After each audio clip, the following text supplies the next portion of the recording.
अस्सलाम वालेकुम, very good morning. आप देख रहे हैं न्यू पाकिस्तान और मैं हूं आपकी मेजबान ज़रियाब राजपूत और मेरे साथ हैं अनवार खावर। और सबसे पहले हम बात करेंगे एक बार फिर से रोज पेटल की, जो कि पाकिस्तान का नंबर 1 ब्रांड है। हमारी टीवी स्क्रीन पर भी आप देख रहे हैं, हमारे सामने इस वक्त टेबल पर बहुत सी ज्यादा जो पैकेजिंग है वो रोज पेटल की पड़ी है। और सबसे अच्छी बात जो ये है ज़रियाब के 40 साल हो गए हैं, इट्स बीन 4 डेकेड्स के जो क्वालिटी है उसको मेंटेन किया गया, उस क्वालिटी को बेहतर बनाया गया और जो भी उनके कंपेटिटर्स हैं उनके साथ मुकाबला बड़ा सख्त किया गया और जो क्वालिटी थी उसको मजीद रिफाइन करके हम तमाम लोगों तक पहुंचाया गया। क्योंकि टिश्यू के जो अहम अनासिर हैं वो है उसकी सॉफ्टनेस बहुत ज्यादा जरूरी होती है कि अगर आप स्किन पर उसको यूज कर रहे हैं तो किसी भी किस्म का टेक्सचर बड़ा सॉफ्ट होना चाहिए, रैशेस ना हो आपके स्किन पर। लेकिन कभी कभी ये सवाल जो कि खुद भी इनके ऐड में चल रहा होता है कि रोज पेटल ना होता तो क्या होता, आपने कभी ये सोचा है कि रोज पेटल ना होता तो क्या होता? नहीं, मेरा ख्याल है कि रोज पेटल है और बड़ा अच्छा ब्रांड है और जिस तरह से सक्सेसफुली ये उसको कंटिन्यू कर रहे हैं और एक लेगेसी को अपनी लेकर चल रहे हैं। 40 साल का एक अरसा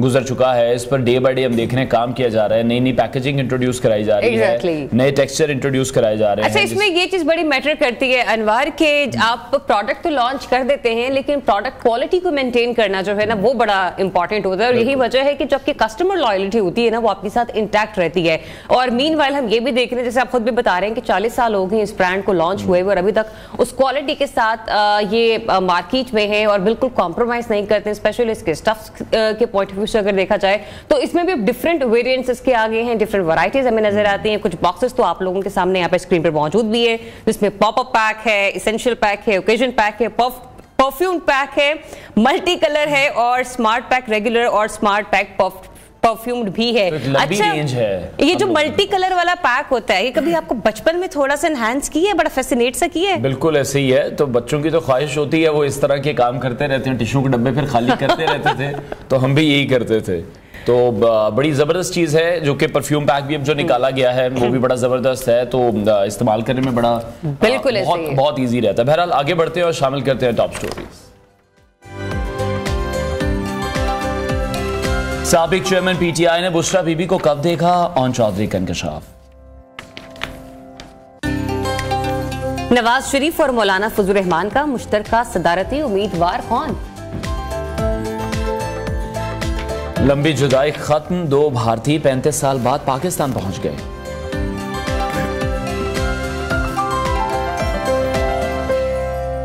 IMF की $70 करोड़ की किस्त का मामला एक बार फिर लटक गया।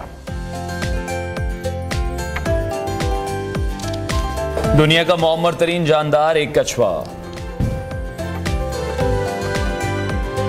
और सबसे पहले हम बात करेंगे साबिक चेयरमैन पीटीआई की, जिनकी पहचान उनके बयानात भी हैं और वो बयानात को जिस तरह बयानात के साथ ही तब्दील करने की शानदार सियासी महारत रखते हैं। तो अब हम देख रहे हैं कि साइफर केस में गिरफ्तार साबिक चेयरमैन पीटीआई ने सानिया 9 मई को लंदन प्लान का हिस्सा करार दिया है। इसके अलावा निकाह केस में खावर मानिका के जो इल्जामात थे उस पर रद्दअमल देते हुए साबिक चेयरमैन पीटीआई ने कहा कि मैंने बुशरा बीबी की शक्ल देखी ही तब थी जिस दिन उन दोनों का निकाह हुआ था। लेकिन इस बयान पर फिर जो रद्दअमल आया वो ऑन चौधरी का था, जो कि कह रहे थे कि साबिक चेयरमैन पीटीआई बुशरा बीबी से निकाह से पहले दर्जनों बार मुलाकात कर चुके हैं और दोनों ने एक दूसरे को मुतअद्दिद बार देखा भी था। इस पर वो ये कह रहे हैं कि बुशरा बीबी इस बात पर हल्फ दे दें कि उन्होंने साबिक चेयरमैन पीटीआई को कभी नहीं देखा। अच्छा, यहाँ पर 2 चीजें हमें नजर आ रही हैं अनवार। एक तरफ साबिक वज़ीर आज़म और साबिक चेयरमैन पीटीआई जो है वो ये कह रहे हैं कि मैं कुरान पर हल्फ देने को तैयार हूं कि मैंने उन्हें इससे पहले कभी नहीं देखा। दूसरी तरफ और चौधरी के बयान है जिसमें वो कह रहे हैं कि बुशरा बीबी हल्फ दे दें कि उन्होंने पहले देखा था या नहीं देखा था। तो ये दोनों जो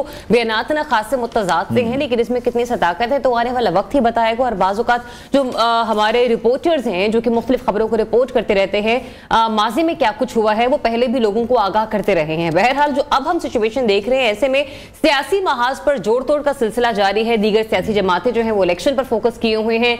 नवाज शरीफ और फजल रहमान साहब के दरमियान मुलाकात हुई है जिसमें इंतखाबात से सीट एडजस्टमेंट के फॉर्मूले पर बात हुई है और कहा यह जा रहा है कि दोनों जमातों के कायदीन ने आम इंतखाबात मुश्तरका सदारती उम्मीदवार लाने समेत दीगर अहम अमूर पर जो मुश्तरका सदारती उम्मीदवार हैं वो मौलाना फजल रहमान हो सकते हैं, यही कहा जा रहा है। अच्छा, दूसरी तरफ हम देख रहे हैं कि मुस्लिम लीग नून ने जो इलेक्शन कमिश्नर सिंध हैं उन पर अदम एतमाद का इजहार कर दिया है। जो हल्का बंदियां वहां पर हुई हैं उसके खिलाफ अदालत जाने का भी ऐलान कर दिया है। तो इलेक्शन से पहले ये जो मामलात हैं, ये जो तहफ़्फ़ुज़ात हैं वो सामने आने शुरू हो गए हैं और अब ये कहा गया है कि मुस्लिम लीग नून सिंध में हालिया जो हल्का बंदियां हुई हैं उसको वो कबूल नहीं करेंगे। सूबाई इलेक्शन कमिश्नर पर वो एतमाद करते दिखाई दे रहे हैं। तो ये कहा जा रहा है कि चीफ इलेक्शन कमिश्नर इस सूरत हाल पर, इस मामले पर नोटिस लें और इसके साथ साथ इस माली साल के बजट में जो आम इंतखाबात के लिए 42 अरब रुपए मुख्तस किए गए हैं, उसमें से वजारत खजाना ने अब तक सिर्फ 10 अरब रुपए मुहैया किए हैं और जो बकिया रकम की फरामी है वो बगैर किसी माकूल जवाब के अभी भी तातुल का शिकार हमें दिखाई दे रही है। जब हम ये बात करें कि इलेक्शन 8 फरवरी को होने जा रहे हैं, इलेक्शन कमीशन ऑफ पाकिस्तान ने जो मुख्तलिफ फंड्स हैं इनकी अदम फरामी का सख्त नोटिस भी ले लिया है और इस मामले पर बात करेंगे। हमें ज्वाइन करेंगे नासिब चुगताई साहब, सीनियर तज्ज़ियाकार हैं। उनसे जरा जानते हैं कि जो सिचुएशन ओवरऑल हमें मुल्क में नजर आ रही है वो कैसी है और जो कल गुज़िश्ता रोज हमें बयानात नजर आए साबिक चेयरमैन PTI के, उस हवाले से उनका क्या मौक़िफ़ है, वो अपना तज्ज़िया किस तरह से देंगे। तो नासिब चुगताई साहब हमारे साथ मौजूद है। जी अस्सलाम वालेकुम and very good morning. NBC कल जो स्टेटमेंट सामने आई है साबिक चेयरमैन PTI के हवाले से कि एक तरफ वो कुरान पर हलफ देने को तैयार है कि उन्होंने बिशरा बीबी को से पहले कभी नहीं देखा, उनके निकाह से पहले, दूसरी तरफ ओन चौधरी जब भी इस तरह का मामला होता है तो वो अपना माजी और उनके साथ अपनी दोस्ती से मुताल्लिका जितनी भी इत्तलात होती है, जितनी भी खबरें होती हैं, वो सरेआम आके लोगों पर इजहार कर रहे होते हैं उसका। आपको इन बयानात में किस हद तक तजाद नजर आता है या फिर सदाकत आपको नजर आती है साबिक चेयरमैन PTI के किसी बयान में? देखिए, हम लोग बहुत पहले से बात करते आ रहे हैं कि इमरान खान साहब के बयानात में हर बयान पहले से मुख्तलिफ होता है। हर बयान पहले बयान को कैंसिल कर रहा होता है और ये आज से नहीं है, 3 साल 4 साल से है ये। और जब से हुकूमत में आए, वो हुकूमत में जिस रोज आए उस रोज भी उनको पता नहीं था कि डॉलर की कीमत गिर गई है और GIT की रिपोर्ट पेश हो गई है। उन्होंने ऐसा तो कुछ भी नहीं हुआ, मुझे तो पता ही नहीं। तो वो लाइल्म भी थे, वो कंट्राडिक्टरी भी थे, आज तक वो कंट्राडिक्शन कर रहे हैं। अभी देखिए, पिछले दिनों जनरल लोधी साहब का एक वीडियो मैसेज था जिसमें उन्होंने कहा था कि वो इमरान खान और हुकूमत के दरमियान माफीनामा कराने को तैयार हैं, जो लिख के दिया जाएगा उस पर इमरान खान दस्तखत कर देंगे। इसका मतलब ये है कि कोई मैसेज उनको मिला था खान साहब का, और वो खान साहब के कैंप में थे। बहुत हद तक हमारे प्रोग्राम में भी आते रहे वो, और बहुत डिफेंड करते थे खान साहब को। तो मैं नहीं समझता कि वो बयान गलत है। इसका मतलब ये हुआ कि खान साहब के राब्ते थे या किसी जरिए से राब्ते थे और उस जरिए ने उनको मायूस कर दिया। तो आज ये बयान, कल ये बयान आ गया कि मेरे तो राब्ते ही नहीं किसी से, मैं बात ही नहीं कर रहा और मैं अपने स्टैंड पे कायम हूँ। फिर दूसरा कंट्राडिक्शन, बड़ा कंट्राडिक्शन जो वो दोबारा आ गया साइफर के अंदर कि ये डोनाल्ड लू ने जनरल बाजवा से कहा था कि तुम ये करो। पहले ये कहा गया था कि नहीं, अमेरिका तो इसमें इन्वॉल्व ही नहीं है, ये साजिश पाकिस्तान से हुई। उससे पहले कहा गया था कि अमेरिका इन्वॉल्व है, अमेरिका पूरा का पूरा इन्वॉल्व है, ये हमारे खुद मुख्तारी के खिलाफ है, ये था। फिर अदम इत्तेमाद की तहरीक आई, उस पर कहा कि मैं लिख कर देने को तैयार हूं कि ये नाकाम हो जाएगी, वो कामयाब हो गई।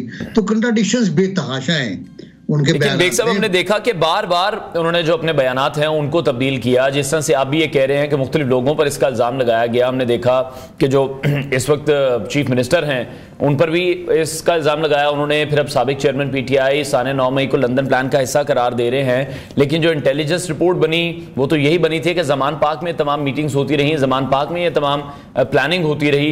तो अब उन्होंने आके इसको लंदन प्लान का हिस्सा बता दिया है। ये देखिए, लंदन प्लान कहते ना बहुत आसान होता है। ये भी कहा जाता है कि लंदन प्लान, लोग कहते हैं, मैं नहीं कहता, मौलाना तारुल कादरी इमरान खान साहब का था, जो धरना जहाँ से शुरू होता है जी, नुक्ता आगाज तो धरना है ना। तो लंदन प्लान वो था जब ये लंदन गए, वहाँ तारुल कादरी साहब भी थे, इनकी मुलाकातें हुई, वापस आए और आते ही धरनों का ऐलान कर दिया।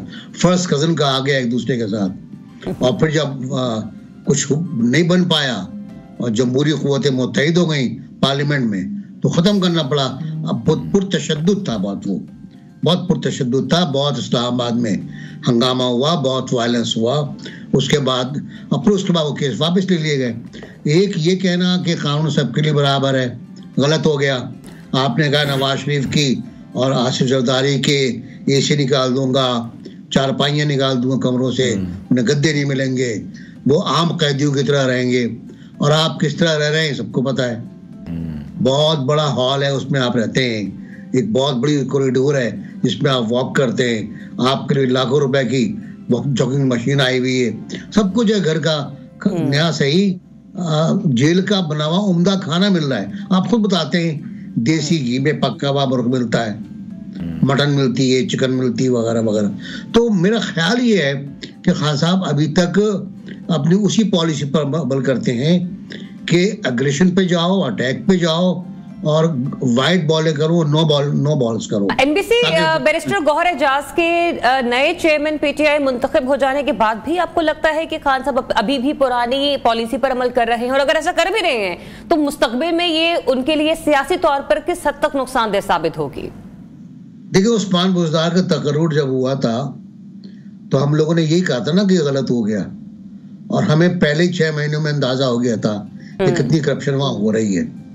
और इसी तक वो कमजोर तरीन आदमी को लाए थे पंजाब में, और बैरिस्टर गौहर बहुत काबिल आदमी है, बिल्कुल। एतजाज अहसन के जो ग्रुप ऑफ लॉयर्स है, जो सिंडिकेट है उनकी, उसके वकील हैं, वो बहुत अच्छे आदमी है, शुस्ता शाइस्ता आदमी है, लेकिन वो ना सियासी हैं और ना मुदब्बिर हैं। वो एक आम से आदमी है जिनकी कारकुनों तक में मकबूलियत नहीं है, जिनको आवाम मतलब। तो क्या वो भी इलेक्शन से पहले सियासत के उस्मान बुज़दार साबित होंगे, ये बता दें। हाँ, वो मैं यही कहना चाह रहा हूँ कि वो भी उस्मान बुज़दार साबित होंगे, और वो मतलब उन पर बाउंस बैक हो जाएगा जैसे पहले हुआ था। अब ये देखिए ना कि बैरिस्टर गौहर जो हैं वो पहले पाकिस्तान पीपल्स पार्टी के कैंडिडेट रह चुके हैं जी, बुरेर से वहां इंतखाब लड़ चुके हैं, बड़े जाले थे, बड़े नारे लगाते थे। अब आके यहाँ आए तो अब वकीलों का ग्रुप हावी हो गया है। अब लतीफ खोसा साहब अंदाजा लगाइए, अब जी जिंदगी भर के जाले आज पीटीआई में कह रहे हैं, जो इमरान कहता है वही होता है, दूसरा ग्रुप कुछ और कह रहा होता है, अलीमा खान कुछ और कह रही हैं, बहुत ज्यादा कंट्राडिक्शन है। लेकिन बेग साहब, इसके अलावा भी जो कयादत हमारे सामने आई वो भी तमाम कयादत वही है जिसमें अलीमीन गंडापुर हैं, यास्मीन राशिद साहिबा है, ये तमाम वो लोग हैं जिन पर 9 मई के हवाले से चार्जेस भी हैं, जेल में मौजूद हैं, मफरूर हैं। तो फिर वही कयादत सामने ला के वही पैगाम दिया गया कि सानिया 9 मई से इन्हें कोई फर्क नहीं पड़ा। मैं देखिए, वो बहुत पहले कह दिया था, वो बयान मौजूद है, गूगल पर मिल जाए। गूगल बड़ी खबीस चीज है, वो हर चीज पड़ी होती है। उन्होंने कहा था मेरे कारकुनों ने किया है, अगर मुझे आप गिरफ्तार करेंगे तो फिर यही होगा ना भाई, और फिर वही अटैक होगा जो उन्होंने मुझे गिरफ्तार किया है, ये मौजूद है। अब वो कितना ही उसको कंट्राडिक्ट करें, कितना ही मुतजाद बातें करें, वो चीजें अपनी जगह मौजूद हैं। जो पहला बयान होता है वही काबिले गौर होता है। अब वो गंडापुर की आपने बात की, मैं अकबर एस बाबर की बात करूंगा जी। अकबर एस बाबर नहीं छोड़ेंगे, अच्छा, वो चले जाएंगे इलेक्शन कमीशन। इस इंतखाब पर जो जिस तरह इंतखाब हुआ है, देखिए पाकिस्तान में किसी पार्टी के इंतखाबात आइडियल नहीं होते, किसी पार्टी के इंतखाब। जमात इस्लामी के इंतखाबात होते हैं, कुछ तरीक़ाकार है उनका कि कुछ लोगों को मुंतखब करते हैं, उनमें से 6 आदमियों को मुंतखब किया जाता है, वो 6 नाम कारकुनों को दिए जाते हैं। कारकुन नॉट कारकुनों के नीचे जो ग्रुप है उसको नहीं दिया जाता, कारकुनों को दिया जाता है, वो उनको वोट देते हैं, हम मुंतखब हो जाता है। एक जगह हमारे यहाँ कन्वेंशन होता है, मुस्लिम लीग उनका बड़ा कन्वेंशन होता है, उसमें जनाब पहले इलेक्शन कमिश्नर बनता है, प्रिजाइडिंग ऑफिसर आता है, रिटर्निंग ऑफिसर होता है, कागजात नामजदगी फाइल होते हैं, फिर वो आता है ड्यूरिंग कन्वेंशन के साथ ये बिला मुकाबला मुंतखब हो गए। बिला मुकाबला सभी होते हैं, तरीके से होते हैं, अच्छा तरीका होता है, लगता है कि इंतखाबात हो रहे हैं, या तो लगे नहीं इंतखाबात हो रहे हैं, या तो ना आपने नॉमिनेशन मांगे, ना कागजात की जांच पड़ताल हुई, ना आपने पोलिंग डेट दी, और आपने कुर्सियां लगा दी, खाली कुर्सियां कि ये वोट देने आएंगे, वोट देने कोई नहीं आया, वही पैगाम हो गया। पीटीआई ने अपने इंट्रा पार्टी इलेक्शन का तो हमें देखा है मुस्तकबिल ताबना कर दिया, लेकिन अभी सियासत भी हम उनकी कोई बेहतर नजर नहीं आ रही। उनकी बात कर लेते तो सियासत में इस वक्त बहुत ज्यादा हमें ना लाइमलाइट में नजर आ रहे हैं साबिक वज़ीर आज़म नवाज शरीफ साहब, जो कि मुस्तकबिल में एक बार फिर से साबिक वज़ीर आज़म बनने की तैयारी कर रहे हैं। मौलाना फजल रहमान साहब से इनकी मुलाकात हुई है और लग ये रहा है कि शायद के सदर के हवाले से इत्तफाक हो गया है, और अनवार तो कह रहे हैं कि ज़रियाब अगले जो सदर है वो मौलाना साहब है, मौलाना साहब हो सकते हैं। मौलाना साहब की ख्वाहिश है, मौलाना साहब की पार्टी की ख्वाहिश है कि वो सदर बने, सदर पाकिस्तान बने। पहले भी कह चुके हैं वो कि क्या हर्ज है, क्या मसला है, वो सदर बन सकते हैं, वोटर हैं, पाकिस्तान के वोटर हैं, पाकिस्तान की सियासी पार्टी के हैं, पाकिस्तान के मकबूल लीडर हैं। बिल्कुल सही पासा है। लेकिन सवाल ये है कि क्या वो मुतफ़िक़ा उम्मीदवार होंगे? मेरा ख्याल है नहीं होंगे। मुझे अंदाजा लगता है वो, उन्होंने अगरचे कहा है, बहुत अच्छी पॉलिसी है मौलाना साहब की, कि हम किसी के खिलाफ गैर शाइस्ता ज़बान इस्तेमाल नहीं करेंगे। पाकिस्तान पीपल्स पार्टी के खिलाफ भी हम कोई ऐसी बात नहीं करेंगे जो दिल आज़ारी का सबब बने। ये वही पॉलिसी है कि सबको खुश रखो, ताकि आपका आने वाले वक्त में आप पर इत्तेफाक राय हो जाए। लेकिन आप कोयटा का जो नारा है उसका बिलावल भुट्टो ज़रदारी का, एक बार फिर आसिफ ज़रदारी वो ज़हन में रखिएगा कि ज़रदारी साहब शायद फिर उम्मीदवार हों प्रेसिडेंसी के, दोबारा उम्मीदवार हों। तो मुझे लगता ये है कि शायद इत्तेफाक राय हो जाए, लेकिन मुझे ज़्यादा यकीन नहीं है इस बात के ऊपर, क्योंकि मौलाना का जो फॉरेन पॉलिसी का मसला है वो ज़रा ख़राब है, गड़बड़ है। कई ममालिक ऐसे हैं जो मौलाना को मतलब वीज़ा भी देते गालिबन, वेलकम नहीं करते। कई ब्रिटिश ने तो गालिबन वीज़ा देना बंद ही कर दिया उनको। और इस तरह कई वाक़यात हैं, बहुत से उमूर हैं, बहुत सी चीज़ें हैं। आरिफ अलवी साहब ने यकीनन मायूस किया, बहुत बुरी तरह मायूस किया। उन्होंने आइन की भी खिलाफ वर्जी की। मौलाना साहब शायद इस तरह नहीं कर पाएंगे, वो नहीं करेंगे, वो एक पॉलिटिकल लीडर हैं। लेकिन इंतखाब उनका होगा नहीं होगा मुझे इसका अंदाजा नहीं, और मुझे यकीन भी नहीं है, सच्ची बात यह है। लेकिन बेग साहब आप क्या समझते हैं, जिस तरह से हम देख रहे हैं कि पाकिस्तान पीपल्स पार्टी की तरफ से तो ताबड़तोड़ हमले जारी हैं, JUIF पर भी, मुस्लिम लीग नून पर भी, तो जिनको यकीन दहानी है फिर वही ये बात कर रहे हैं कि हम कोई ऐसी नाशाइस्ता जबान का इस्तेमाल नहीं करेंगे जो कि दूसरी जानिब से किया जा रहा है। ये सिर्फ इसी वजह से है कि कहीं से यकीन दहानी हो चुकी है? मेरे ख्याल नहीं, ऐसा कहीं से यकीन दहानी सदारती इंतखाब के बारे में नहीं हुई है। मेरा अंदाजा ये है सदारती इंतखाब एक ओपिन है। मुस्लिम लीग नून के हवाले से मैं पूछ रहा हूँ, नवाज शरीफ के हवाले से पूछ रहा हूँ। नवाज शरीफ साहब को यकीन दहानी क्या चाहिए? आपको हाई कमिश्नर ने सी ऑफ किया था, याद है?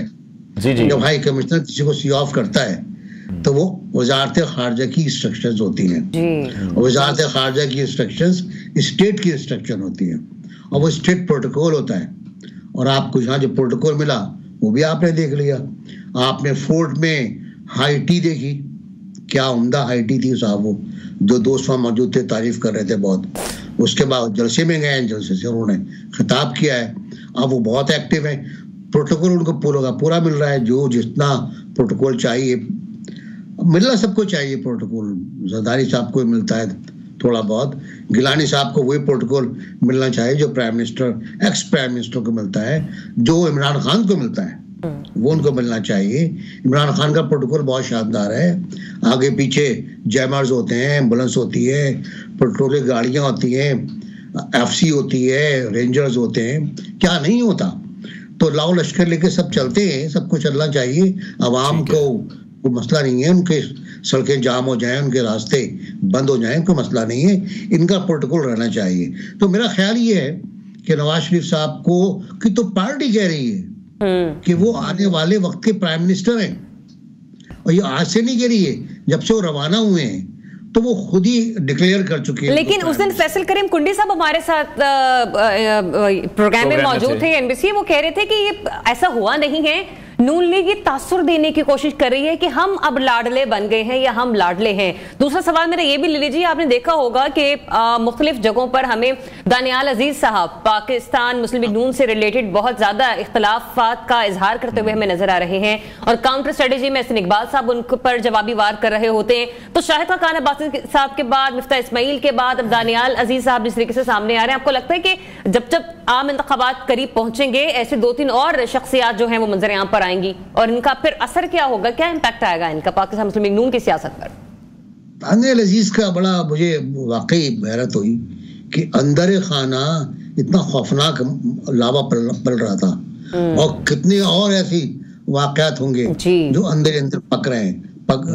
दानियाल अजीज तो ओपन हो गए ना, मामला टिकटों का है, मामला बेटों के टिकट का है। सवाल ये है एहसन इकबाल साहब जैसा ज़हीन आदमी ताबड़तोड़ गलतियां कर रहा है, उनको जवाब देने की क्या जरूरत थी? दानियाल को राणा सनाउल्लाह ने जवाब दे दिया था, काफी था। एहसन इकबाल साहब ने पहली गलती पता है आपको क्या की? उन्होंने कहा कि पाकिस्तान पीपल्स पार्टी ने चीनी की एक्सपोर्ट पर मजबूर किया। उस पर की फौरन तरदीद आई, इसहाक डार ने तरदीद की, राणा सनाउल्लाह ने तरदीद की कि नहीं ये कैबिनेट का फैसला था। मामला तो वहां से खराब होना शुरू हुए, मामला खराब होना शुरू हुए आजाद कश्मीर के इंतखाबात से, जब हिना परवेज भट्ट ने और अता तारण ने अटैक किया पीपल्स पार्टी के ऊपर।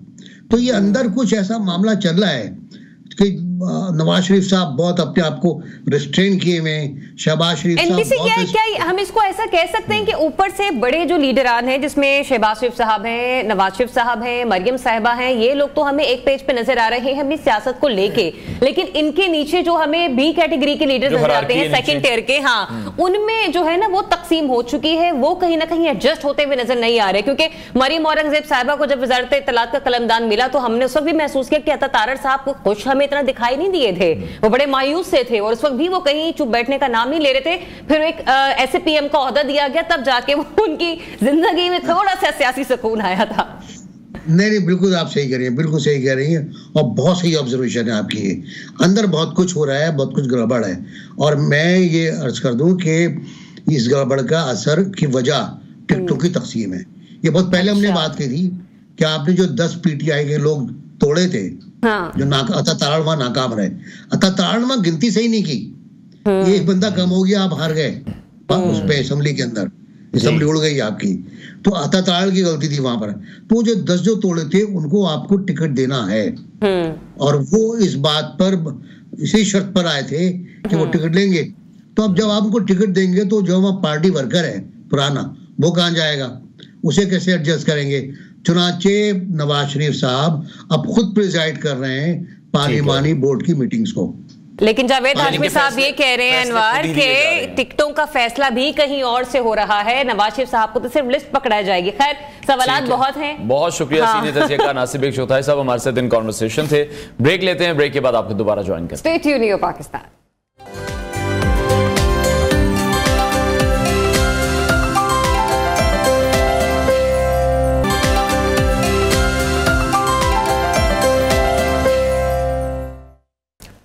वेलकम बैक नाजरीन, एक बार फिर से बात करते हैं साबिक चेयरमैन पीटीआई के मामले को लेकर, जहां वो हमें ये कहते दिखाई दे रहे हैं कि सानिया 9 मई जो था वो लंदन प्लान का हिस्सा था। इस पर अब हम देख रहे हैं कि जो तमाम जमातों का रद्दअमल है वो भी सामने आना शुरू हो गया है। मुस्लिम लीग नून के जो रहनुमा हैं वो इस पर क्या राय रखते हैं, इस हवाले से मजीद बात करेंगे। मैं ज्वाइन किया है सीनियर रहनुमा मुस्लिम लीग नून रफीक रजवाना साहब ने। रफीक साहब बहुत शुक्रिया आपके वक्त के लिए। साबिक चेयरमैन पीटीआई अब हमें ये कहते दिखाई दे रहे हैं, जो कि वो बयानात बार बार बदलते आए हैं और हम इस चीज़ को मजीद डिस्कस भी कर चुके हैं। अब वो ये कह रहे हैं कि सानिया 9 मई जो था वो लंदन प्लान का हिस्सा था और डायरेक्ट अटैक कर रहे हैं वो नवाज शरीफ पर, क्योंकि 4 साल से लंदन में तो वही मौजूद थे। हो सकता है जेल में उन्होंने कोई ख्वाब देखा हो। ठीक है, मुख्तसर सी बात कर सकता हूँ। उनको मतलब है कि एक तो खराबी करके गए, अपने किए की सजा भुगत रहे हैं और पता नहीं आगे क्या होता है। और इस तरह का बयान देना मतलब है फिर क्या लीडरशिप हुई, क्या फिर सियासतदान हुए, क्या फिर मुल्क के वजीर आजम रहे हैं। कुछ तो चलो अब अपने सियासी बयानात को, बाकी चीजों को कुछ तो सुधार लें, मेरी तो ये गुजारिश होगी। बड़े अफसोस की बात है, और ये बल्कि अपना मजाक उड़ाया उन्होंने, अच्छी बात नहीं है। उनका एक कद काट है जो भी है, बहरहाल उनके पॉपुलैरिटी जो भी है थोड़ी है ज्यादा है, तो उसको उन्होंने खुद ही डैमेज कर रहे हैं दिन ब दिन। पहले भी खुद ही डैमेज किया उन्होंने। He asked for it and now he is asking again. अच्छा रफीक रजवाना साहब, आप साबिक चेयरमैन पीटीआई के हवाले से तो आपने कह दिया हो सकता है जेल में उन्हें कोई ख्वाब आ गया हो। दानियाल अजीज को भी कुछ सियासी ख्वाब आ रहे हैं आजकल, जिस किस्म के वो स्टेटमेंट पास कर रहे हैं, फिर उसके ऊपर ऐसे इकबाल साहब बात गुफ्तगू करते हुए नजर आ रहे हैं। मिफ्ता इस्माइल साहब का भी रास्ता तैयार हो रहा है पीपल्स पार्टी की तरफ जाने के लिए। शायद कान अब्बासी साहब भी खासे हमें मुख्तलिफ नजर आ रहे हैं। सब लोगों के बारे में तो मैं कुछ कहने से कासिर हूँ। दानियाल अजीज साहब का एक छोटा सा मामला है, नारोवाल के जिला सतह का मामला है, और उसको इतना बढ़ा चढ़ा के पेश करने की मेरी नजर में तो जरूरत नहीं है। इसलिए लेकिन रफीक साहब उस पर कमेंट हमने देखा, उस पर रिस्पॉन्ड एहसन इकबाल साहब ने ही किया, तो फिर मीडिया ने उसको हाईलाइट किया। नहीं, मैं ये कह रहा हूँ वो जिन्होंने कहा है, जिनके बारे में कहा है वो जाने, एहसन इकबाल साहब जाने। It's not the property of the party, ना मेरी प्रॉपर्टी है जिस पर मैं कोई कमेंट करूँ, अच्छा नहीं लगता। मैं आपको पता है मैं बड़ा मोटा। ठीक है, अच्छा विद इन द पार्टी आप किस तरह से देख रहे हैं? सीनियर लीडरशिप में शाहिद खान अब्बासी भी हैं, मिफ्ता इस्माइल भी हैं, साबिक वजीर खजाना रह चुके हैं मुस्लिम लीग नून की तरफ से, और अभी पाकिस्तान पीपल्स पार्टी ऑफर करती दिखाई दे रही है मिफ्ता इस्माइल को। इसी तरह शाहिद खान अब्बासी के भी मामलात हम आए रोज देखते रहते हैं, वो जो बयानात देते हैं वो मुस्लिम लीग नून के हक में हमें नहीं दिखाई दे रहे होते। तो पार्टी के अंदर इस हवाले से क्या बातचीत चल रही है? लेकिन इस इशू पे मेरे सामने तो कोई मीटिंग ऐसी नहीं हुई या कोई ऐसी बात डिस्कस हुई हो, इसी वास्ते मैं कुछ ऐसी चीज शेयर करने से कासिर। अलबत्ता ये जरूर मैं कहूँगा कि मैं एक पुराना सियासी कारकुन हूँ और अरसा दराज से मुस्लिम लीग नून से मेरी वाबस्तगी है। ये पार्टी के अंदर नाराजगियां भी होती हैं, पार्टी के अंदर कारकुन या ओहदेदार नाराज भी होते हैं, क़यादत से कभी नाला भी हो जाते हैं। दूसरी बी क्लास क़यादत, सी क्लास क़यादत जो ग्रेडिंग के मुताबिक, टीयर के मुताबिक, तो वो मसला पार्टी की मीटिंग के अंदर और घर में उठाना चाहिए ताकि वो वहीं सुधर जाए। ना सुधरे तो फिर हर कोई अपना रास्ता ले, अगर लेना चाहता है, वरना चुप कर जाए। तो सर एक ऐसा मामला ये भी है ना रफीक जमाना साहब, सदारती उम्मीदवार का जो मामला है, ये मामला भी अभी सिर्फ घर में ही डिस्कस हो रहा है पाकिस्तान मुस्लिम लीग नून के, या फिर ये बात अपने घर से निकलकर दूसरों के घर में भी जा रही है? क्योंकि तलात ये आ रही है कि मौलाना फजल रहमान साहब खासी सरगर्म नजर आ रहे हैं आने वाली नई हुकूमत में सदर का ओहदा, उसकी कुर्सी संभालने के लिए। तो पाकिस्तान मुस्लिम लीग नून में सीनियर लीडरशिप और आप जैसे सीनियर जो लीडरान है वो इस बारे में क्या राय रखते हैं? राय देखेंगे, ये तो आने वाला वक्त बताएगा कौन सदारती उम्मीदवार होगा। ये तो डिस्कशन है, पासिंग रिमार्क्स हुए या डिस्कशन हो गई, तो उसको इतना अभी सीरियस लेना, जब सदारती इंतखाब होगा, पार्टियों के दरमियान कोई फैसला होगा या कोई मशावरत से लाजमी मशावरत होगी, उस वक्त ये बात होगी। अभी तो सदर का क्या, अभी तो इंतखाब ही नहीं हुए, इंतखाब होने 8 फरवरी को, उसके बाद की बात है, तो देखा जाएगा उसको। मेरा ख्याल है मेरी ये गुजारिश होगी कि छोटे छोटे जो पॉइंट्स जो मिलते हैं ना, उसको कबल अज वक्त उसमें बहुत ज्यादा बहस जो है ना, उसकी अहमियत को कमजोर कर देती है। अभी तो सदारती इंतखाब का तसव्वुर ही नहीं है अभी तो। जी ठीक है, लेकिन रफीक साहब आप किस तरह से देख रहे हैं? अभी जो हालिया मुलाकात हुई है उसमें क्या इन तमाम बातों पर गुफ्तगू नहीं की गई? बार बार यही रिपोर्टिंग हो रही थी कि सीट एडजस्टमेंट के हवाले से भी बात की गई।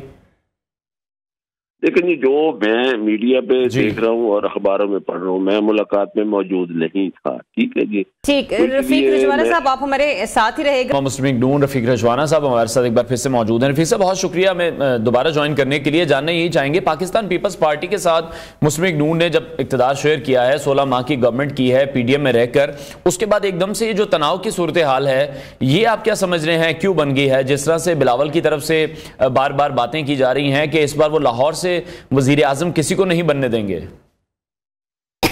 सबसे पहले तो जी ये जो पेशावर में वारसिक रोड पर वाक़या हुआ, उस पर इंतहाई अफसोस है और दुख का इजहार करते हैं, और अल्लाह ताला पाकिस्तान से दहशतगर्दी को ख़त्म करे। बहुत बड़ा चैलेंज बनता जा रहा है। आगे इंतखाबात भी आ रहे हैं, तो दिल दुखी हो गया जब आपने कहा निजी स्कूल के सामने और स्कूल बच्चों के जाने का वक्त है, तो मैं तो घबरा गया और कांप गया। अल्लाह ताला हमारी कौम को, बच्चों को, सबको सलामत रखे, फौज को, सारे इदारों को, तमाम को अल्लाह सलामत रखे। तो आपने ये बात की है जी कि ये एक पॉलिटिकल गेम है, पॉलिटिकल माइलेज है। जब पॉलिटिकल माइलेज कोई लेना चाहता है, नॉट एवरीबॉडी, तो फिर ये नहीं देखते कि इस माइलेज से आपको फायदा हो रहा है या नुकसान हो रहा है। मसलन 14 महीने मैंने आपके साथ काम किया हो, उस वक्त मैं आपके डंके बजाऊं, 14 महीने के बाद मुझे आपके चैनल की बुराई नजर आ जाए, तो लोग मुझ पर भी शायद सोचेंगे, कुछ हंसेंगे, कुछ सोचेंगे, कुछ शायद मेरी बात पे यकीन कर ले, मगर ये जरूर कहेंगे कि 14 महीने तो आप लियो टीवी पे काम करते रहे, आपको कोई बुराई नजर नहीं आई, बड़े खुश दुनिया की सैर भी करते रहे वजीर खारजा के तौर पर। अब आपको नजर आ गया कि महंगाई हो गई है और क्या क्या, बड़ी अफसोस की बात है, क्या क्या नाम इस्तेमाल करते हैं मियां शहबाज शरीफ के बारे में। मुझे इंतहाई अफसोस है। बिलावल जैसे कद काठ वाले एक बरखुरदार जो उभरता हुआ एक लीडर है, अच्छा रफीक साहब, एक और सवाल है, मैं चाहती हूँ कि उस पर भी आपका जरूर कमेंट आए। जावेद हाशमी साहब ने भी परसों जो एक इंटरव्यू दिया है उसमें उन्होंने कहा है कि टिकटों का फैसला कहीं और से हो रहा है, नवाज शरीफ साहब के हाथ में सिर्फ लिस्ट थमा दी जाएगी। इस पर भी कारकुनान जो हैं या जो लीडरान हैं वो खासे परेशान दिखाई दे रहे हैं। इस पर आप क्या कमेंट करेंगे और वाकई इसकी वजह से क्या सियासी नुकसान हो सकता है पाकिस्तान मुस्लिम लीग नून को? ये वो बताएंगे, उनको कहाँ से कोई ऐसी इंफॉर्मेशन या डिस इंफॉर्मेशन है वो ही बता सकते हैं। मेरी नज़र में तो कोई ऐसी बात नहीं है। पार्टी के पार्लिमानी बोर्ड, इतना बड़ा बोर्ड, मैं भी सियासी इस जमात में बड़े अरसे से हूँ, हम भी बोर्ड में बैठते भी रहे हैं, बोर्ड में जाते भी रहे हैं। इतना बड़ा बोर्ड कभी नहीं बना जिसमें मियां नवाज शरीफ साहब पूरे पाकिस्तान की टिकटों की सदारत करें, तमाम टॉप रैंकिंग जो है वो लीडरशिप शामिल हो। टिकटें इस तरह नहीं है कहीं और से फैसले हो रहे हैं। मैं तो उनकी इस राय से इत्तेफाक नहीं करता। हाशमी साहब मेरे दोस्त भी हैं, परसों भी हम बैठे हुए थे, एक शादी में यही बातें हो रही थी। मैं तो इत्तेफाक नहीं करता। अब वो टिकट के ख्वाहिशमंद हैं या इलेक्शन लड़ने के ख्वाहिशमंद हैं या एक पुराने मंजे हुए सियासतदान है, उन्होंने किस कॉन्टेक्स्ट में ये बात की है उन्हीं से पूछ ले। मैं तो रफीक साहब, जहां पर इतनी छोटी सी छोटी निटी ग्रिटीज भी सियासत में देखी जा रही हैं और 1-on-1 मीटिंग हो रही है नवाज शरीफ साहब से टिकटों के हवाले से लोगों की, तो वहीं पर दानियाल अजीज और एहसन इकबाल साहब का जो मामला, आपको लगता है कि सीनियर लीडरशिप का कोई भी मेंबर सामने आकर सुलह सफाई में एक सालसी का किरदार अदा करे ताकि आम इंतखाबात का दौर है, आगे चलकर पार्टी को साथ लेकर चला जाए बाकी मेंबर्स के साथ? देखिए, ये हमारी सियासी पार्टियों में बड़ी लैकिंग है कि अगर कोई नाराज हो जाए तो दरमियान में सीनियर लीडरशिप आके उसका मसला हल करना चाहिए और वो शकरंजी और नाराजगी दूर करनी चाहिए। मेरी सियासत के तजर्बे में मैंने देखा है कि बाज़ औक़ात इस तरह के जब हालात होते हैं तो मनाने वाले कम होते हैं, बिगाड़ने वाले ज़्यादा। हाँ, ठीक है। तो रफीक साहब, अभी एक और सवाल जो आम आवाम की तरफ हम देखते हैं, मुश्किलात का शिकार हमें दिखाई देते हैं। खैर, वक्त की इस वक्त कमी है। रफीक साहब का हम शुक्रिया अदा करेंगे। सीनियर रहनुमा मुस्लिम लीग नून हमारे साथ इन कॉन्वर्सेशन थे। किसी और दिन फिर उनसे मजीद सवाल भी करेंगे। ब्रेक लेते हैं नाजरीन, ब्रेक के बाद आपको दोबारा ज्वाइन करेंगे। Stay tuned new Pakistan.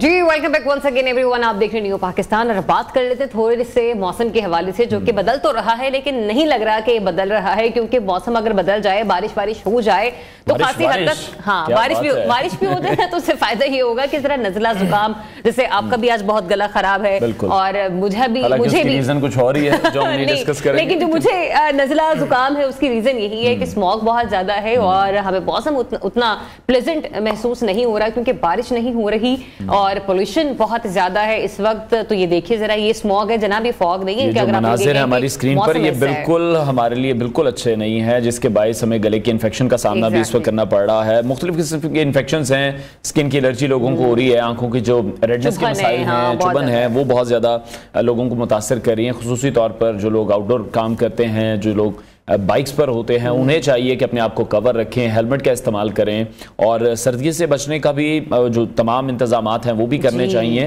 हालांकि अभी सर्दी उस तरह से नहीं आई है और जब बारिश होगी ऑब्वियसली तभी मौसम एकदम से तब्दील होगा और तभी जो सही सर्दी है उसका इंतजार किया जा रहा है, क्योंकि पिछले साल तो हमने देखा था कि इस वक्त अच्छी खासी सर्दी पड़ चुकी थी, लेकिन इस साल ये जो क्लाइमेट चेंज वाला एक प्रोसेस है वो हम देख रहे हैं कि वो आहिस्ता आहिस्ता पाकिस्तान में जो सर्दियों का सीजन है वो दिसंबर से आगे जाना शुरू हो चुका। और इस वक्त हम ये भी देख रहे हैं कि COP28 जो है वो उसकी कॉन्फ्रेंस भी इस वक्त जारी है और उस पर पाकिस्तान समेत जो दीगर इस वक्त दुनिया में खित्ते हैं जो कि ज्यादा इफेक्ट हो रहे हैं, ममालिक ज्यादा इफेक्ट हो रहे हैं मौसमियाती तब्दीलियों के हवाले से, उस पर भी जो है वो डिस्कशन की जा रही है। लेट्स सी के मजमूई सतह पर इस सिलसिले में क्या फैसले लिए जाते हैं, लेकिन इंडिविजुअली सतह पर अगर हम लोग देखें तो बहुत सारे मामलात ऐसे हैं जिसमें हमारी अपनी भी शहरी जिम्मेदारी बनती है। हाँ, बिल्कुल हम हमेशा गवर्नमेंट को इसका जिम्मेदार ठहराते हैं कि गवर्नमेंट जो दरख्तों की कटाई है, पहले तो गवर्नमेंट का काम है कि उसको रोके, मजीद दरख्त लगाए। हम लोगों को भी चाहिए कि खुद से भी जो दरख्त लगाने का अमल है उसको शुरू करें। साथ ही साथ जो इंडिविजुअल सबसे बड़ी जिम्मेदारी तमाम शहरियों पर वो ये है कि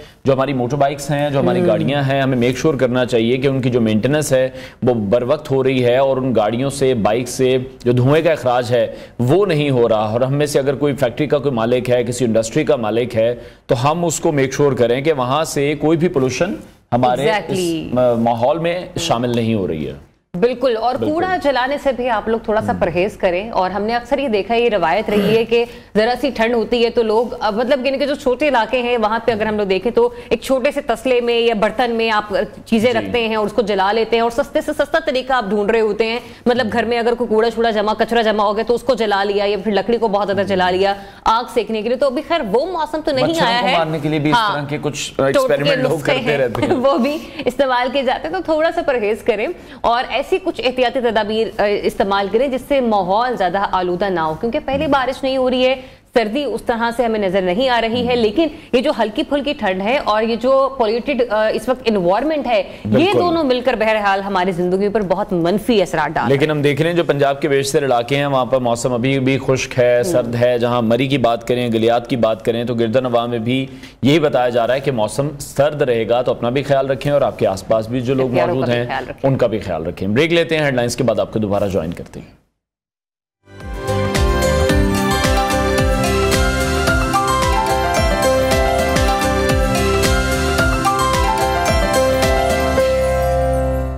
वेलकम बैक वंस अगेन जनाब, आप देख रहे न्यू पाकिस्तान। और ब्रेक के बाद हम जरा डिस्कस कर लेते हैं मुल्क में बढ़ती हुई महंगाई को, क्योंकि ये महंगाई ऐसी है कि चूंकि हम देख रहे हैं कि मुल्की सतह पर तो हमें नजर आ रहा है कि कुछ रिफॉर्म्स हो रही हैं, लेकिन खातिर खा उसके कुछ इतने पॉजिटिव इम्पैक्ट हमें नजर नहीं आ रहा। लेकिन कुछ एक महंगाई के हवाले से वो फॉर्मूला भी हमें नजर आता है कि वो खुद साख्ता महंगाई होती है, जो कि जिसकी वजह से अवाम बहुत ज्यादा शशोपंच में मुब्तला होते हैं ऐसे में। और नवंबर के महीने में हमने देखा कि पाकिस्तानियों को महंगाई की एक और लहर का सामना करना पड़ा।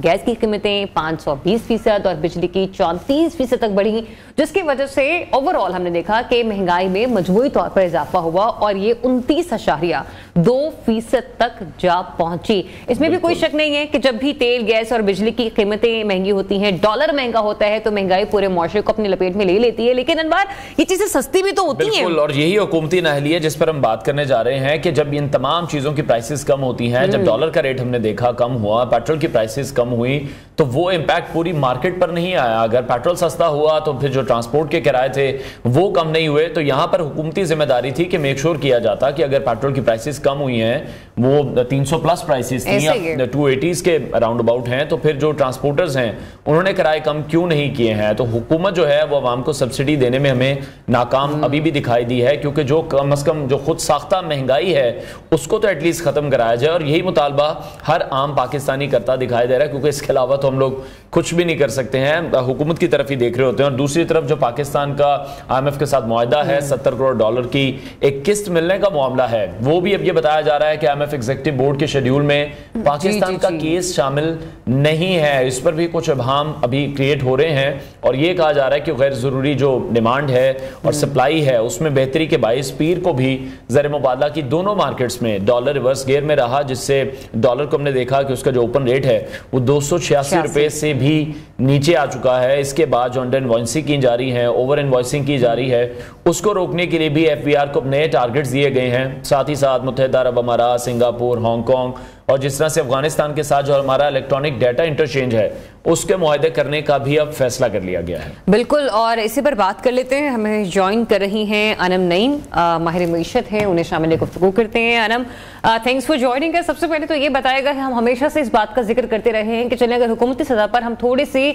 उतार चढ़ाव देख भी लें डॉलर के प्राइस में या फिर बिजली और गैस की कीमतों के हवाले से, ये प्राइसेस कम भी होती हैं, लेकिन वो जो खुद साख्ता एक महंगाई हम मिनहासुल कौम जो हम करते हुए नजर आते हैं उसका क्या है। लेकिन उसके पर सवाली निशान फिर वहीं पर आ जाता है हमारे गवर्नेंस के मिसाइल। तो ये मामला तो फिर ऐसे चलते रहेंगे, चाहे कोई हुकूमत हो जो कि इलेक्टेबल्स की हो या फिर एक निगरान सेटअप हो, सफर तो आवाम नहीं करना है। अस्सलाम वालेकुम जी। जी मैं आपकी बात से काफी हद तक मुत्तफिक हूँ। बेसिकली हम इस वक्त अगर अपने तबकात को देखा जाए तो जो सैलरी क्लास तबका है वो आपको ग्राफ से बिल्कुल खत्म होता नजर आ रहा होगा। लोगों के हमारे ऊपर एज अवाम इनडायरेक्ट टैक्सेस बेतहाशा तादाद में लगाए गए हैं, जबकि डायरेक्ट टैक्सेस उससे कम तादाद में लगाए गए हैं। टैक्सेस डायरेक्ट हो या इनडायरेक्ट हो, पिसती अवाम है। इस वक्त कुव्वत खरीद ना होने के बराबर है। हमारा जो मतवस्त तबका है वो ग्राफ से एक हद तक एलिमिनेट होता गायब होता नजर आ रहा है। उसकी वजह यह है कि कुव्वत खरीद है नहीं, टैक्सेस की भरमार बढ़ती जा रही है। हमारा आप जो जरूरियात जिंदगी है जिसमें आटा चावल दाल जो कि जिंदगी है, जिंदा रहने के लिए जरूरी चीजें, उनमें अगर देखा जाए वो भी अवाम की पहुंच से बाहर हो रही हैं। बिजली गैस के बिल हैं, यहाँ पे कोई रिलीफ नहीं मिल रहा। हमारा एजुकेशन सेक्टर है, हमारा हेल्थ सेक्टर है, वो ऐसे सेक्टर जिनके साथ हर तबके का हर शहरी जुड़ा हुआ है, वहां पे किसी किस्म का कोई रिलीफ नहीं मिल रहा, किसी किस्म की वहां पे मदद नहीं मिल रही कि जहां से थोड़ा सा इंसान सांस लेने के काबिल हो सके। लेकिन मैडम आप ये समझते हैं हुकूमत इस पोजीशन में है कि वो आवाम को रिलीफ दे सकती है जब कर्जों के बोझ तले हम दबे हुए हैं और हम हमेशा इंतजार कर रहे होते हैं कि IMF से हमें कोई किस्त मिल जाए, दोस्त ममालिक से हमें कोई पैसे मिल जाएं।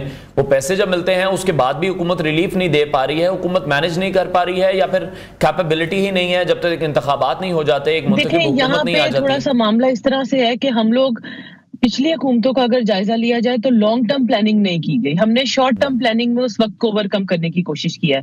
मिसाल के तौर पे हमने जितने भी कर्जे लिए हैं, उन लिए हुए कर्जों से हमने अपने कर्जे उतारे। वो लिए हुए कर्जों को प्रोडक्टिव तरीके से अगर इस्तेमाल किया जाता, उनको इस तरह से उनसे रेवेन्यू जनरेट किया जाता कि मुल्क की इकोनॉमी सांस ले पाती। कर्जे लेकर पिछले कर्जे उतारना में थोड़ी सी हिकमत अमली में यहाँ पे आप कह लें कि यहाँ पे थोड़ी सी हिकमत अमली की जरूरत थी कि लॉन्ग टर्म प्लानिंग की जाती। हम लोग इस वक्त इंपोर्ट एक्सपोर्ट के हिसाब से देख लें, हम एग्रीकल्चर मुल्क माना जाता है, हम एग्रीकल्चर के हवाले से बड़े ही स्ट्रॉन्ग समझे जाते थे। हम एग्रीकल्चर तक एक्सपोर्ट नहीं कर पा रहे, हमारी इंपोर्ट ज्यादा है, एक्सपोर्ट्स कम है।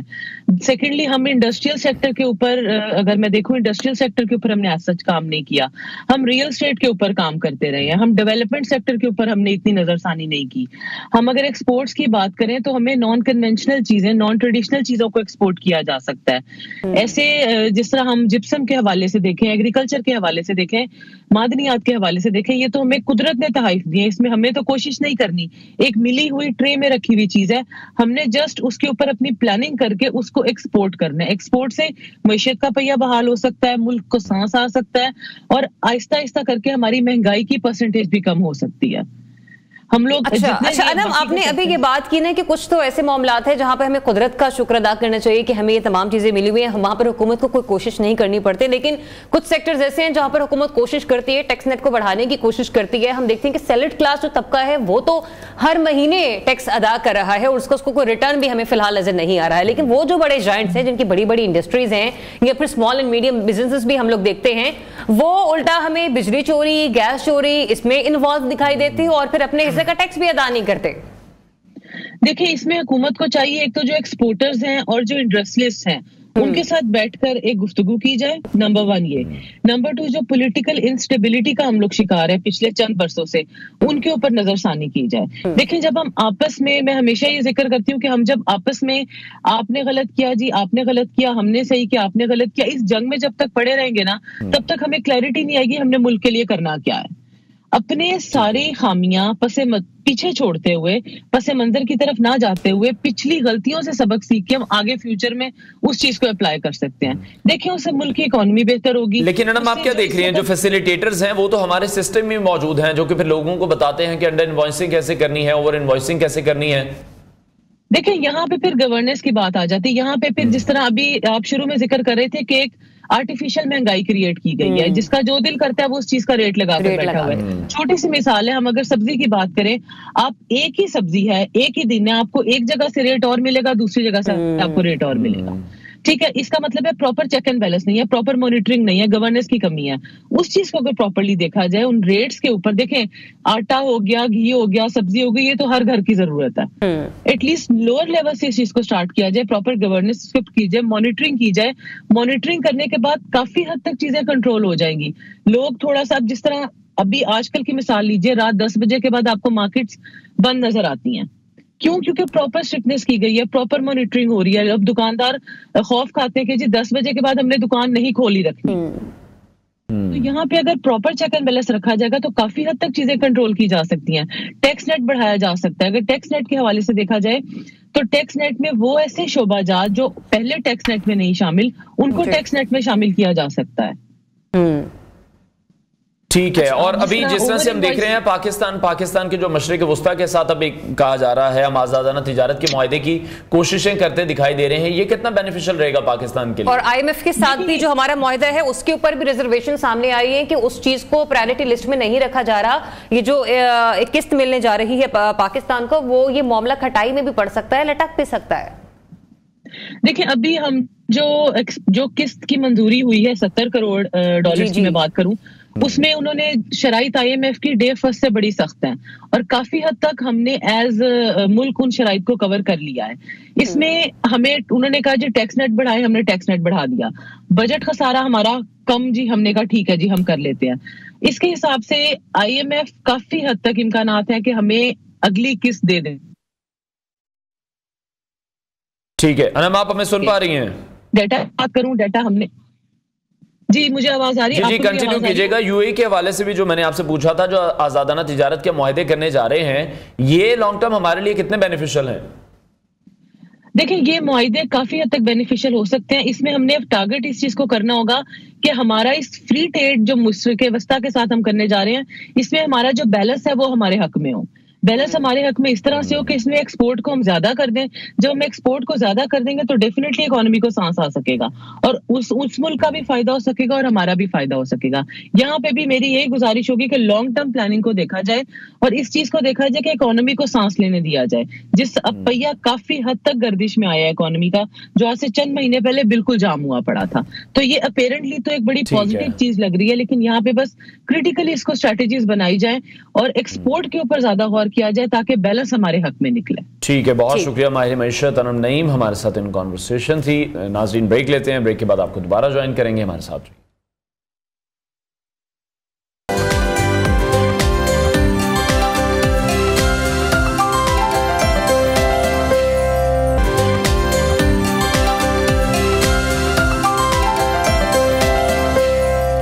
वेलकम बैक नाज़रीन, और बात करेंगे पाकिस्तान में बनने वाली शॉर्ट फिल्म्स के हवाले से, जो कि हम देख रहे हैं प्रोडक्शन काफ़ी हद तक बढ़ चुकी है और जो पाकिस्तान हैं, पाकिस्तानी नौजवान हैं, वो शॉर्ट फिल्म मेकिंग में अपना अच्छा खासा नाम पैदा करें और सिर्फ पाकिस्तान में नहीं बल्कि दूसरे ममालिक में जाकर पाकिस्तान का नाम रोशन करते दिखाई दे रहे हैं। और अब हम देख रहे हैं कि एक और शॉर्ट फिल्म जिसका नाम है परवाज़ दर शब, जिसने दुनिया भर में 4430 शुरका के दरमियान 12वें हैकिज़ इंटरनेशनल फिल्म फेस्टिवल तुर्की में बेहतरीन शॉर्ट फिल्म का बैनुल-अक़वामी एजाज हासिल किया है, जो कि पाकिस्तानियों के लिए, पाकिस्तान के लिए बहुत बड़ी कामयाबी। बिल्कुल ऐसे, और हमने देखा कि पिछले महीने ये फिल्म जो है वो world citizen humanitarian film festival Türkiye में फाइनलिस्ट में शामिल थी। तो ये किस कॉन्सेप्ट पे बनाई गई है और इसका ट्रेलर मैं चाहूंगी कि सबसे पहले आप वो देखें, फिर जिन्होंने इस फिल्म को प्रोड्यूस किया उनसे बात करते हैं।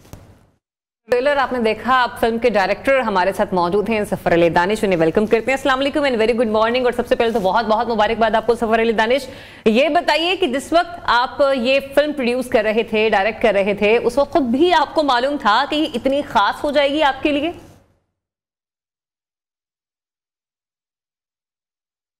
शो और जी बिल्कुल भी मालूम नहीं था, लेकिन मेहनत थी, ऑब्वियसली सबकी मेहनत थी।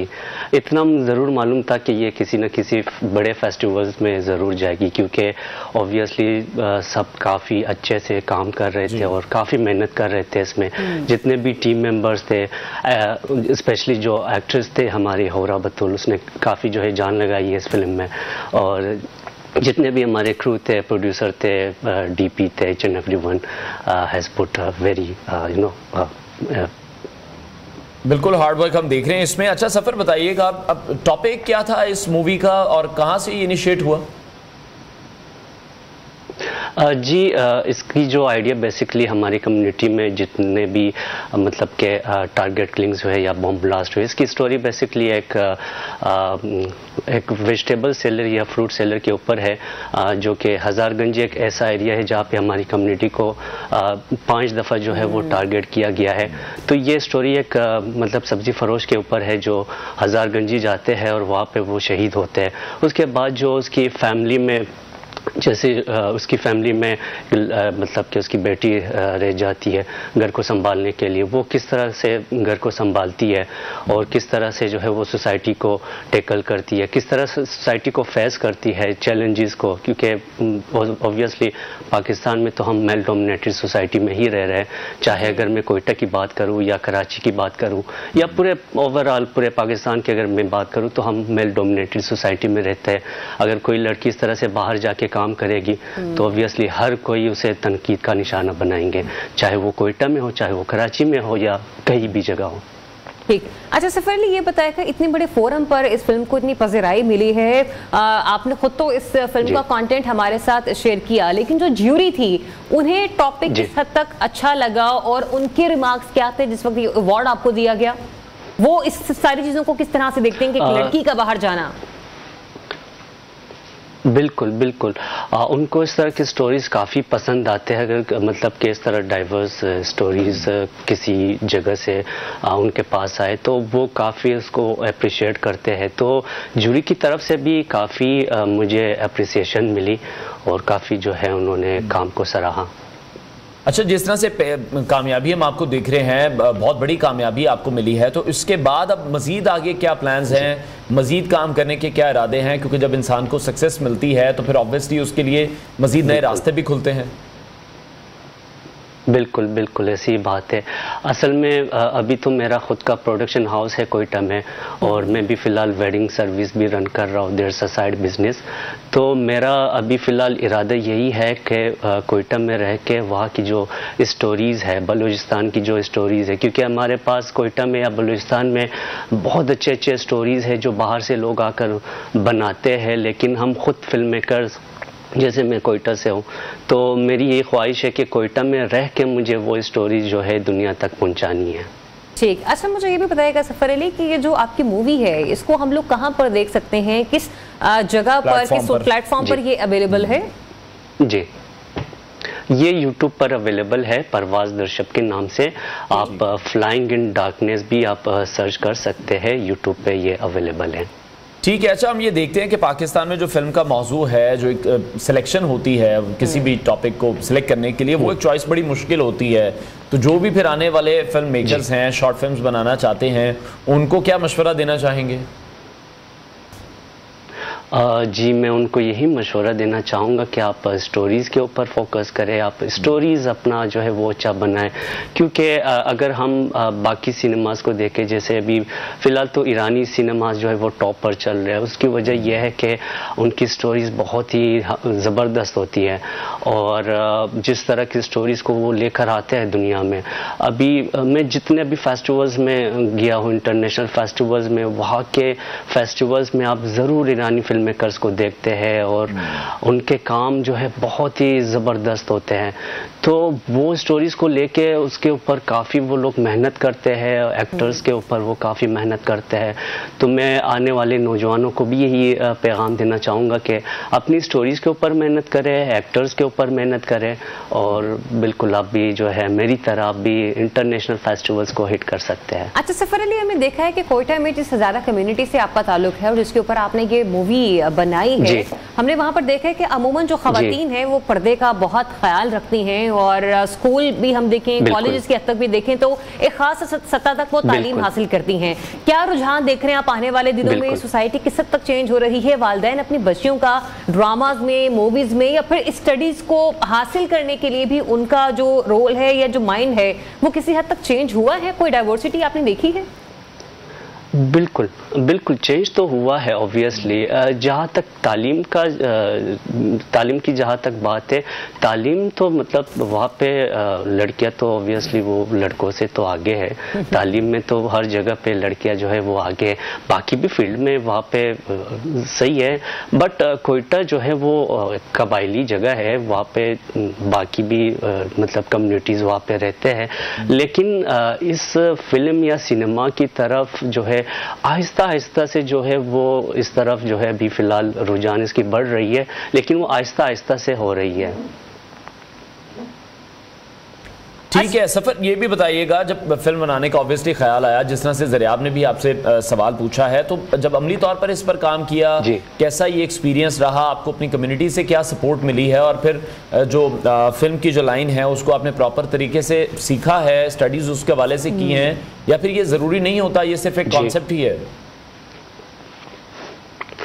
जी बिल्कुल, कम्युनिटी की तरफ से तो काफ़ी अच्छे रिस्पांस मिले मुझे वहाँ पे, मतलब कि जहाँ पे हम लोग शूट कर रहे थे तो वहाँ पे भी काफ़ी लोगों ने हमारी हेल्प की। और इसी तरह जो है मैं यहाँ से मेरे सारे कोलीग्स थे, टीम लेकर गया था कराची में, क्योंकि ऑब्वियसली कोयटा में या बलूचिस्तान में आपको कोई प्रोडक्शन हाउस नहीं मिलता जहाँ से आप कैमरा या इक्विपमेंट्स या ENG लाइट्स वगैरह आप रेंट आउट कर सके। तो यहाँ से हमने एक बाकायदा व्हीकल जो है यहाँ से लेकर गए थे सिर्फ इक्विपमेंट्स के लिए, और इसी तरह हम वहाँ पे जाके हमने वहाँ पे फिल्म बनाई। और इस बहुत चैलेंजिंग था मेरे लिए ये, क्योंकि ये जो स्टोरी थी जब मैंने ये बनाई उससे 1 साल पहले मैं इस स्टोरी के ऊपर काम कर रहा था। फिर 4 महीने पहले मैं गया कोयटा और वहाँ पे मैंने रेकी की और सारी चीज़ें प्री प्रोडक्शन इसकी मैंने वहाँ पे कंप्लीट किया। उसके बाद फिर मैंने टीम को बुलाया और हमने ये फिल्म टोटल 3 दिन में मुझे ये बताइए कि आपने 3 घंटों का बताया है कि 3 घंटों में आपने ये शूट किए? नहीं, 3 दिन में 3 दिन में शूट किया। अच्छा, प्रोडक्शन कॉस्ट इस पर 3 दिन में कितनी आई है, इसके बारे में भी मुझे गाइड कीजिएगा, क्योंकि हर डायरेक्टर की, प्रोड्यूसर की कोशिश होती है कि कम से कम बजट में हम कोई भी मूवी या कोई भी प्रोजेक्ट जो है वो अपना कंप्लीट करें, क्योंकि हर किसी की ख्वाहिश तो जरूर होती है कि वो जाए और जाकर पहला इनाम हासिल करे, लेकिन किसी किसी की किस्मत में होता है। और क्या कोई इनामी रकम भी रखी गई थी इस फेस्टिवल में? जी बिल्कुल, जो प्रोडक्शन कास्ट थी उस टाइम तकरीबन अराउंड 3.5 से तकरीबन 4-4.5 लाख की थी। 2021 में मैंने ये बनाई। अच्छा। अगर मैं अब बनाऊं तो ये शायद डबल हो जाए, क्योंकि ऑब्वियसली उस टाइम डॉलर्स की जो सिचुएशन थी और अब जो डॉलर्स की जो सिचुएशन है आपको पता है, तो उस वक्त में मैंने ये 3.5 से 4-4.5 लाख में मैंने ये बनाई। ऑब्वियसली उसके बाद फिर आपने फेस्टिवल्स में भी सबमिट करना होता है, तो फेस्टिवल की भी फीस भी तकरीबन $20 से अप टू $70 है, तो मतलब कि वो सारी चीज़ें भी आपने करना होता है। ठीक है, तो सफर अभी आगे फ्यूचर के क्या प्लान्स हैं आपके? फ्यूचर के यही प्लान्स है कि कोयटा में रह के फिल्म वगैरह बनानी है मुझे। तो कमर्शियल फिल्म बनाने का प्लान है आपका? अगर अपॉर्चुनिटीज़, बिल्कुल, अगर अपॉर्चुनिटीज़ मिली ऑब्वियसली कराची में भी बनाऊंगा। अगर अपॉर्चुनिटीज़ मिली यहाँ पे, लेट्स सी क्या होता है। चलें, बहुत बहुत मुबारकबाद वंस अगेन सफ़र, और वी जस्ट होप कि आपकी कामयाबियों का सफ़र इसी तरह से जारी रहे। और दूसरा ये कि मेरा एक सवाल था इनामी रकम के हवाले से, मुझे नहीं मालूम कि कितना, मुझे उसका जवाब भी नहीं मिला कि थी या नहीं थी, लेकिन मेरा ये पर्सनली एक एक्सपीरियंस रहा है। बहुत सारे लोगों को इंटरव्यू करने के बाद कुछ ना कुछ जो है ना वो आपका विनिंग टोकन जरूर होना चाहिए, ताकि लोगों की, हाँ, एप्रिसिएशन टोकन होना चाहिए, ताकि लोगों की हौसला अफजाई होते रहे। क्योंकि डेफिनेटली ये वो लोग हैं जो अपनी जेब से पैसा लगा के इस किस्म के इवेंट्स में पार्टिसिपेट कर रहे होते हैं, हुकूमत की कोई इन्हें सपोर्ट हासिल नहीं होती है, तो जो करना होता है वो अपने बलबूते पर करना होता है। बिल्कुल ऐसे ही है। बहुत शुक्रिया Safar Ali Danish, director short film, हमारे साथ इन कॉन्वर्सेशन थे। ब्रेक लेते हैं नाज़रीन, ब्रेक के बाद आपको दोबारा देखते रहिए न्यू पाकिस्तान।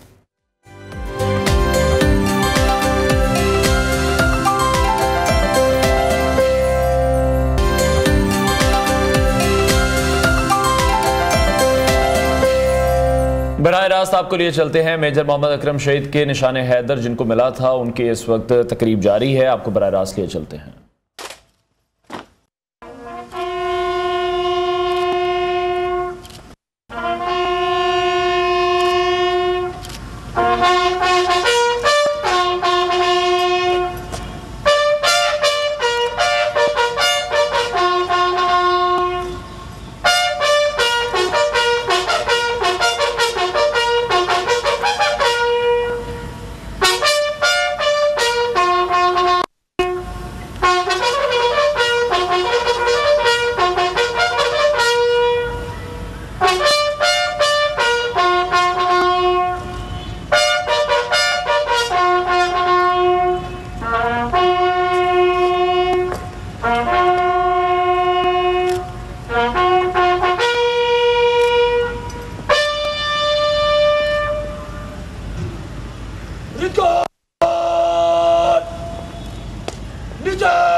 शहीद का 52वां यौम शहादत अकीदत एहतराम से आज मनाया जा रहा है। मेजर अकरम शहीद ने महाज जंग पर जुर्रत और बहादुरी की तारीख रकम की। न्यू की स्क्रीन पर आप ये मनासिर इस वक्त मुलाहिजा कर रहे हैं। अफवाज Pakistan chairman joint chiefs of staff committee की जानिब से खराज तहसीन पेश किया गया। मुल्क की आबरू के लिए उन्होंने अपनी जान निछावर की और 1971 की पाक भारत जंग के दौरान भी देखा गया कि हिली के महाज पर दुश्मन के अनगिनत हमलों को बहादुरी से पसपा किया है। आगे बढ़ते हैं नाजरीन, और अब हम देखते हैं कि जो अपनों की जुदाई का गम है वो क्या होता है। ये सिर्फ वही लोग बता सकते हैं जो कि इस गम की कैफियत से गुजरे हों, क्योंकि तकसीम बरसगीर हमने देखा कि बहुत से लोग जुदा हुए, बहुत से ख़ानदान, बहुत सी फैमिलीज़ जुदा हुई हैं, और जिसके बाद मकसद के हुसूल के लिए बहुत कुछ उन्हें खोना पड़ा था। और बात हो रही है जुदाई के हवाले से। करतारपुर कॉरिडोर जब खोला गया तो फिर खुशियों के दरवाजे खुल गए। बहुत सारे ऐसे पाकिस्तानी थे, बहुत सारे ऐसे हिंदुस्तानी थे जो कि अपनी ज़िंदगी के आखिरी दिनों में एक दूसरे से एक बार फिर से मिले हैं, जो कि 76 साल पहले जुदा हो गए थे। और ऐसे में अनवार हमने ये देखा कि अब जाकर भारत से दो भाई 35 साल बाद पाकिस्तान पहुंचे हैं। और इस हवाले से पोर्ट अब्बास से हमारे कॉरेस्पॉन्डेंट मियां अब्दुल वाजिद जो हैं वो खुसूसी तौर पर उनके पास गए, उनसे बातचीत की और भारत के दो भाइयों का पाकिस्तान आने का ख्वाब बिलाखिर 35 साल बाद पूरा हो गया। तो भारतीय शहरी हाजी नथू खान और हाजी कुतुब पोर्ट अब्बास में अपनी फूफो और मामू के घर पहुंचे हैं, जहां वो अपने पाकिस्तानी रिश्तेदारों से मेल मुलाकातें कर रहे हैं। दोनों भाई हमारे साथ मौजूद है, हमारे नुमाइंदे हमारे साथ मौजूद हैं। तो क्या गुफ्तगू रही है, ये सफर कैसा रहा है, हमारे नुमाइंदे उनसे बात करने के बाद ना सिर्फ हमें बता रहे हैं बल्कि आप लोगों के साथ भी ये अपने एक्सपीरियंस शेयर कर रहे हैं। चलिए देखते हैं। जी बिल्कुल, भारत से आए हुए दो भाइयों का 40 साल बाद पाकिस्तान अपने रिश्तेदारों के घर आने का ख्वाब बिलाखिर पूरा हुआ। दोनों भाई अपनी फुफ्फो और मामू के घर फोर्ट अब्बास पहुँच चुके हैं और अपने रिश्तेदारों से मुलाकातें कर रहे हैं। मेरे साथ इस वक्त हाजी नथू खान मौजूद हैं। आइए उनसे बात करते हैं और उनसे पूछते हैं कि वो किन हालात में और कैसे यहाँ पर पहुँचे। जी बुजुर्गों, बताएँ आपका नाम क्या है और इंडिया से पाकिस्तान का आपका सफ़र कैसा रहा? अस्सलाम वालेकुम जी, मेरा नाम कुतुबुद्दीन हाजी है जी। मैं ज़िला गंगानगर का हूँ, तहसील सूरतगढ़ है, गांव मेरा सरदारगढ़ है जी। और माशाल्लाह अच्छा मेरा सफ़र रहा। 900 किलोमीटर है हमारे, 450 तो अमृतसर है जी हमारे गांव से, और अमृतसर लाहौर से ये फोर्ट अब्बास 450 किलोमीटर है जी। 900 किलोमीटर सफ़र बना अच्छा रहा जी, बहुत माशाल्लाह। और हमारे रिश्तेदारों में मिलके हमारे को बहुत खुशी हुई है। हमारे आसपास हैं जो मुसलमान भाई हैं उनसे मिलके बहुत खुशी हुई है जी। हमारे को बहुत अच्छा एरिया लगा, अच्छा हमारे को वहाँ प्यार मिल रहा है जी। यहाँ से जो आपका जो है वो शहर जो है वो गांव कौन सा है और जो तहसील आपकी कौन सी है और ज़िला कौन सा है? ज़िला गंगानगर है जी, तहसील सूरतगढ़ है, गांव मेरा सरदारगढ़ है जी, और पोस्ट ऑफिस ही मेरा सरदारगढ़ है जी। और वहाँ के रहने वाले हैं, यहाँ फोर्ट अब्बास आए हैं जी। उधर वहाँ पर आपके गांव में जो है वो हिंदू और मुसलमान जो हैं वो इकट्ठे रहते हैं, कैसा बर्ताव है, क्या सूरत हाल वहाँ? जैसे जी हमारे भाइयों के रहता है आपसरी में, वैसे हमारा मोहब्बत प्यार रहता है। वो हमारे यहाँ शादी के अंदर आते हैं, दुख तकलीफ में वो हमारे घर आते हैं पूछने के लिए, हम उनके घर जाते हैं जी। हमारे साथ कोई किसी की प्रॉब्लम नहीं है जी। हमारे 3500 घरों की बस्ती है जिसमें 3000 मुसलमान है और 500 घर हिंदू है जी। हमारी 4 मस्जिद है, एक ईदगाह है, अच्छी हमारा सलूकात है जी उनसे। यहाँ पाकिस्तान फोर्ट अब्बास पहुँच के जो रिश्तेदारों अजीज़ों कारब से मिलकर कैसा लगा आपको, और यहाँ पर माहौल कैसा है जिनसे आप रिश्तेदारों के अलावा जो फोर्ट अब्बास के बासियों से आप मिल रहे हैं, वो कैसा आपके साथ बर्ताव है उनका? अच्छा हो रहा है जी। हमारे से कोई तो ऐसा लगा ही नहीं जैसे हम तो बैठे हैं इंडिया। हमारे को इंडिया से ज़्यादा मोहब्बत प्यार मिली है यहाँ को भाइयों से, मुसलमानों से, हमारे रिश्तेदारों से। हमारे को तो बहुत सुकून आया है जी। अल्लाह आपको आबाद रखे। हमारे को जो वीज़ा दिया है हम आपके शुक्रगुजार हैं जी। तो यहाँ पर जब आप यहाँ पर पहुँचे हैं तो इधर जो आप जो खा पी रहे हैं, खाना वगैरह, कौन सी जो ऐसी चीज़ें हैं जो आपको इधर की उधर से मुख्तलिफ लगी हैं और अच्छी लगी हैं? जी जो रिश्तेदार होते हैं वो तो अपनी तरफ से तो अच्छा से अच्छा ले आकर हमारे आगे देंगे जी। हमारे को सारी चीज़ इनकी जो ले आ रहे हैं हमारे सबसे अच्छी लग रही है जी। हम उनके शुक्रगुजार हैं जी। अच्छा है जी इनका खाना, इनका रहन सहन, इनका जो कारोबार है, अल्लाह इनको आबाद रखे। बहुत अच्छा है जी। जो इंडिया का पंजाब है और जो पाकिस्तान का पंजाब है, इनके रहन सहन में और माहौल में कितना फ़र्क आपने महसूस किया? नहीं, कुछ नहीं फ़र्क है जी। ये एक ही चीज़ है जी, एक बीच में ये सरहद है जी, ये सरकार ने जो रोले में होगी और उसमें कोई फ़र्क नहीं है जी। एक जैसा ही लग रहा है हमारे को, तो एक जैसा ही माहौल लग रहा है, एक जैसा रहन सहन लग रहा है, एक जैसे मेरे भाई लग रहे हैं जो यहाँ मुसलमान रह रहे हैं, कोई फ़र्क नहीं है जी। और क्या समझते हैं आपके ये जो हैं, ये जो बॉर्डर है, ये जो पाबंदियां हैं वीज़े की, इनमें नरमी होनी चाहिए, ख़त्म होनी चाहिए, क्या समझते हैं आप? बस जी, ये आपके आगे हमारी ये थोड़ी बेनती है जी, अगर ये इस वीज़े के अंदर थोड़ी सहूलियत कर दो तो जो पाकिस्तान की हिंदुस्तान की रिश्तेदारी है, इसके अंदर जो दूरियां पड़ रही है, वो भाई है जो मुसलमान उधर बैठे हैं, यहाँ बैठे हैं, उनको मिलने में थोड़ी सहूलियत हो जाए तो आपका बड़ा शुक्रगुजार हैं जी हम। और वीज़े के हसूल के लिए आपको कोई मुश्किल पेश आई उधर कोई? बस जी, वो 3 बारी बुलाते हैं, पहली बुलाते हैं तो इंक्वायरी लगा देते हैं, दूसरी बुलाते हैं तो वो वीज़ा देते हैं, यही है जी, और कुछ नहीं है जी।